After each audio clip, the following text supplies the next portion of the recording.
Scan now. Meet Sovi, your new AI study buddy. Equilibrium questions get easy when you track which curve shifts and what happens to quantity first. Then check whether price is clear or uncertain.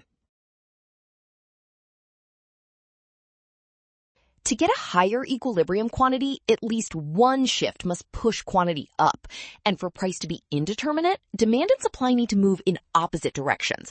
Watch this carefully. In option B, more shirt producers increase supply, shifting supply right, while a higher price of silk shirts makes buyers switch over, shifting demand right too. Those two rightward shifts guarantee higher quantity, but price depends on which shift is stronger, so the price effect stays indeterminate. Well done! Option B. Scan now, watch signs, and avoid rush. Trust given information and check which shifts make quantity rise while price stays unclear.